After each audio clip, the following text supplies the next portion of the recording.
Ever since she was little, Catherine, or Kate as she prefers, had preferred the darkness over light. There was just something about it, something captivating, something comforting.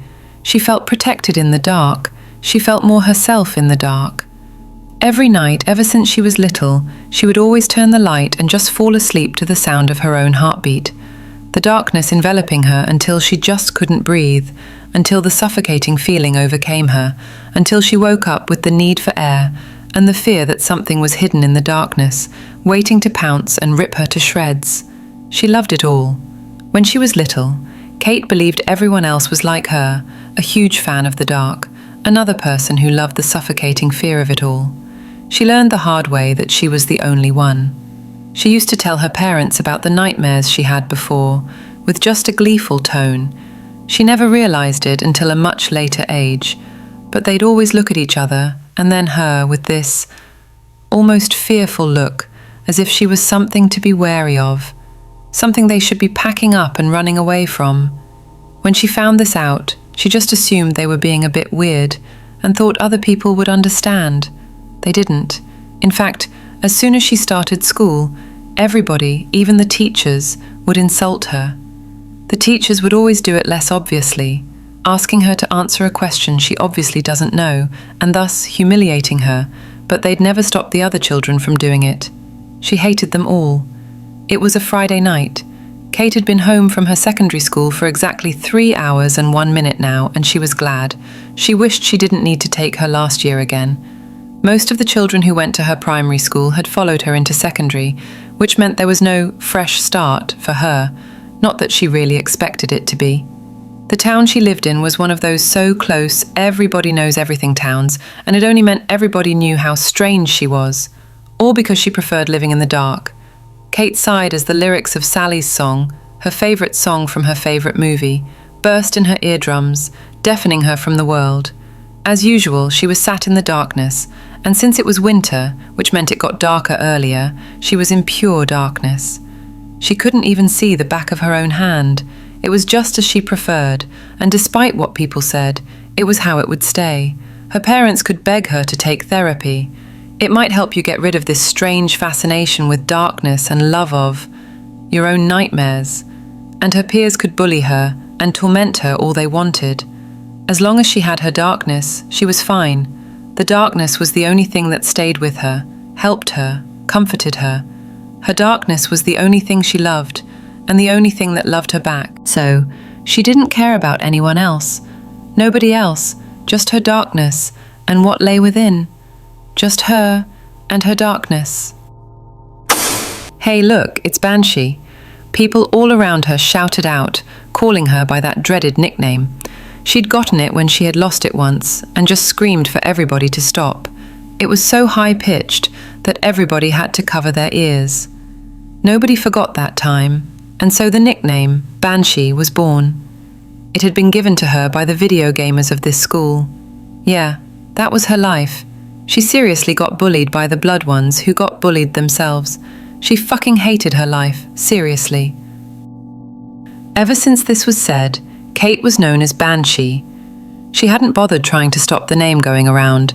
It only seemed to make things worse when she tried the first time, and then the second time. Everybody shouted insults at her as she passed, as if they got a kick out of doing it, and maybe they did, the bastards. She huffed as she pushed the door to her school open, and was instantly knocked over. She felt herself fly through the air, and for a few seconds she felt free. The wind blew through her hair. Her hands instinctively reached out to stop herself from falling.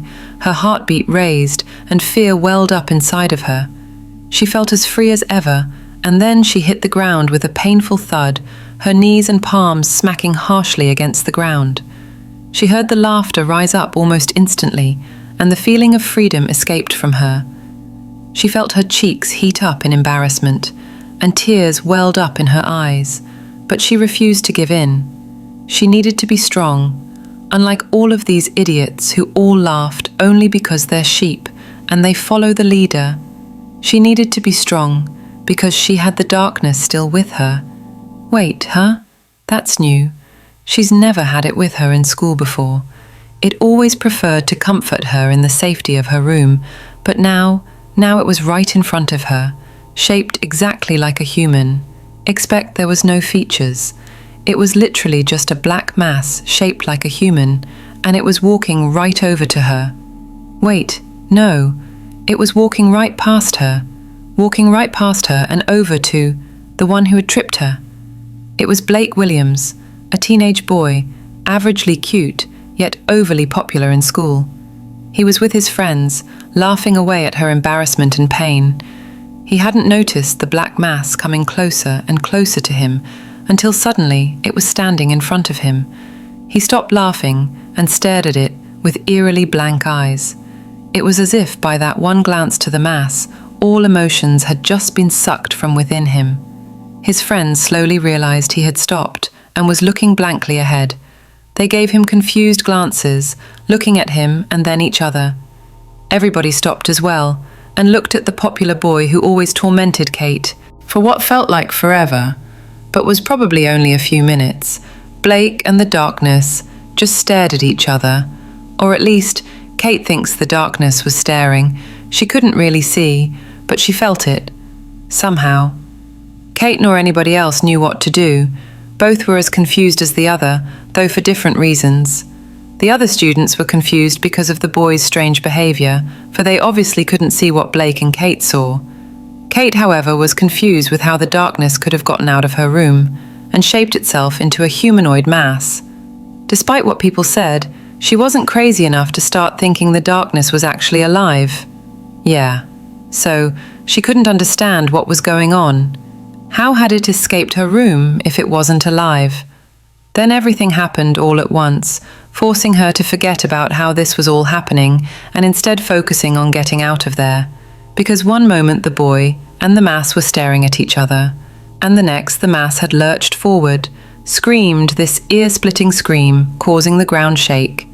As soon as the dark mass was near, it just seemed to melt away, and then Blake fell. As soon as Blake hit the ground with a thud, Kate opened her eyes. Since when did she close them? And saw Blake was on the ground, a black puddle of blood forming quickly around his head, leaking from his ears. She was knelt in front of him where the black mass had just been seconds ago. Kate looked around and saw every teenager and teacher. They must have decided to be nosy and come out when they heard laughter, looking at her with a horrified, fearful expression. Confused. Why was they looking at her like that? She didn't know what had happened. She didn't know if Blake was dead, though somehow she felt she already knew the answer. She didn't know what the dark mass was doing or where it had gone.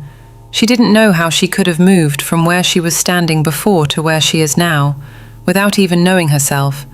She didn't even know why they were staring at her as if she was something to be feared. All she knew was that somehow, some way, she had caused all this. She needed to get out of there. She needed to get away. So she did. Grabbing her bag, she scrambled to stand and raced out of there, hearing the screaming of the teenagers behind her. But before she had ran out, she had noticed one thing on Blake, that she had sworn wasn't there before. On his skin, bright red and prominent compared to his pale skin, were 3, possibly 4 scratches. They looked like they had come from human fingernails, yet somehow they didn't. Run, run, run, run, run, run. Kate, what have you done? It wasn't me. Then who was it then? Huh? It was, and don't say it was, the darkness. But it was. That is it. I have had it up to here with all of this nonsense. It's not nonsense, it is real.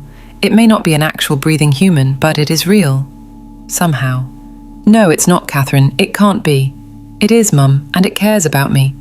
Really? It cares? A non-existent thing cares about you? Yes, it does. And you know what? It cares a lot more than you two ever did. How can you even say that? All you have ever done is patronize me, pretending to be these perfect parents when you're not. You try and bully me into talking to someone I don't know and trust. You don't love me. You don't care about me.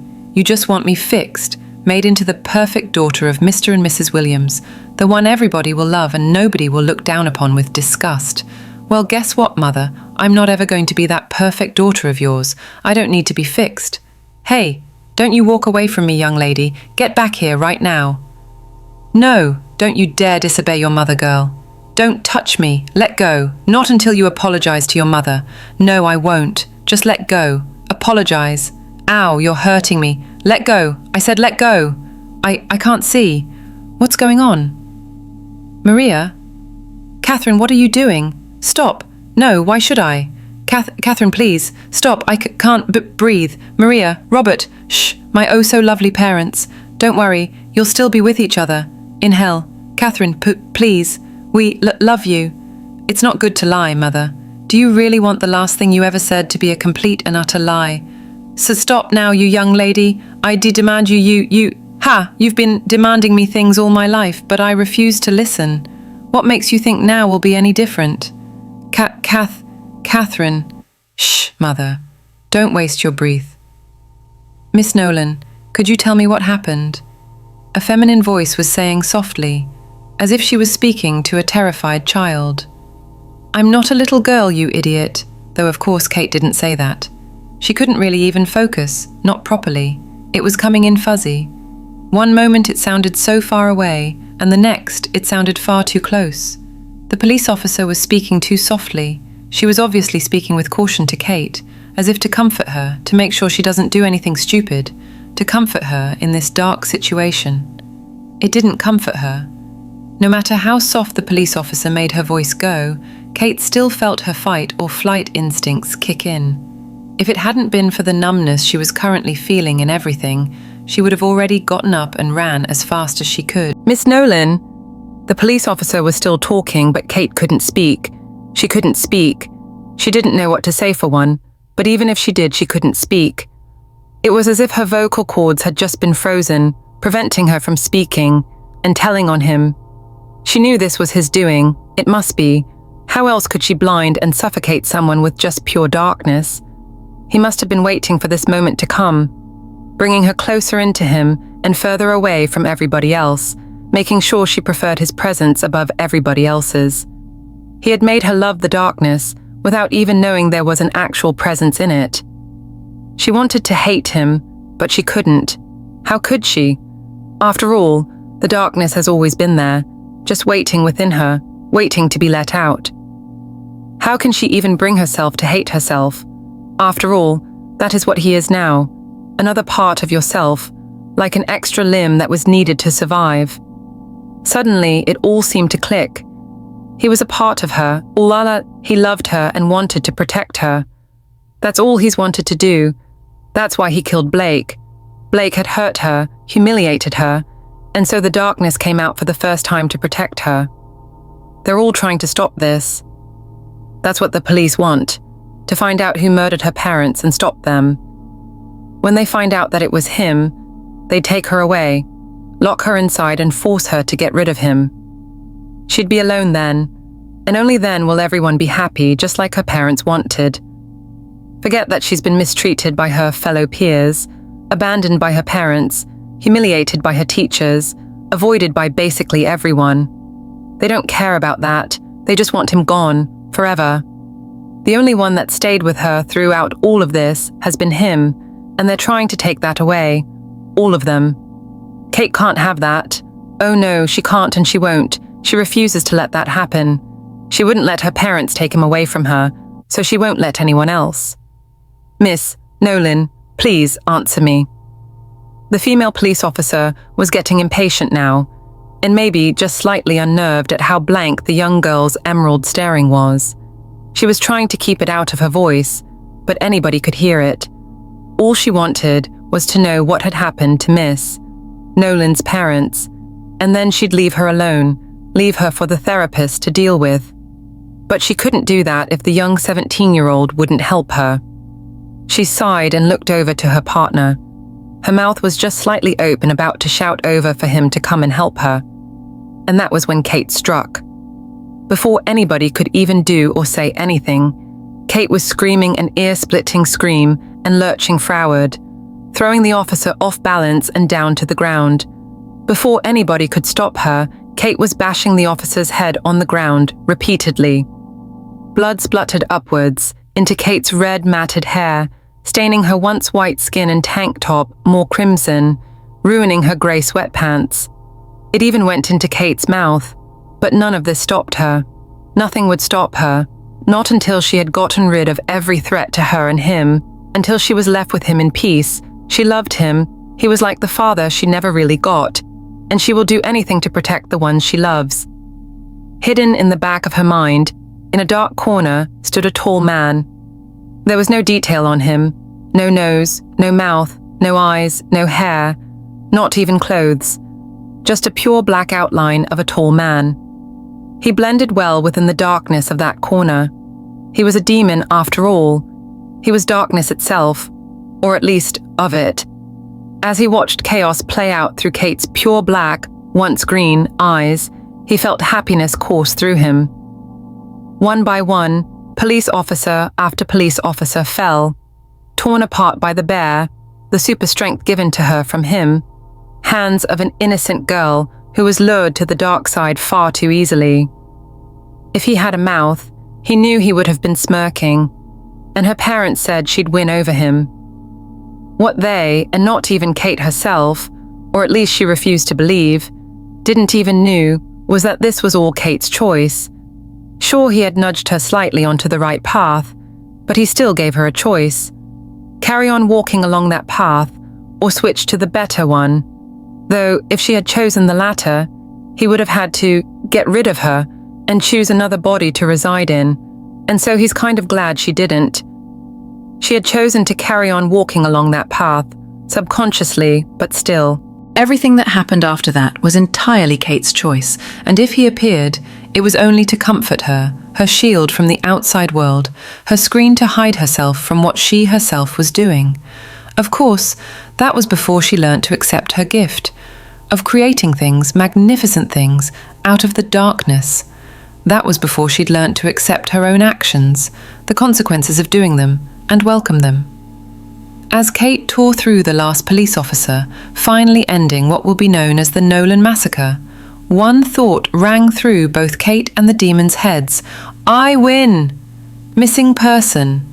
Catherine, 1. Nolan, DOB, 23 of eyes, 98. Catherine was last seen at 3 p.m. on Friday at the crime scene of the murder of Mr. and Mrs. Nolan, her parents. She is 16 years old and is described as standing at 5'5". She has red hair, a plump body, green eyes, and was last seen wearing a black cardigan, tank top, and grey sweatpants. We need her in for questioning, and so if you see her, act with caution. Do not go after her. Just call 911 and wait for them to come. Thank you, and stay safe.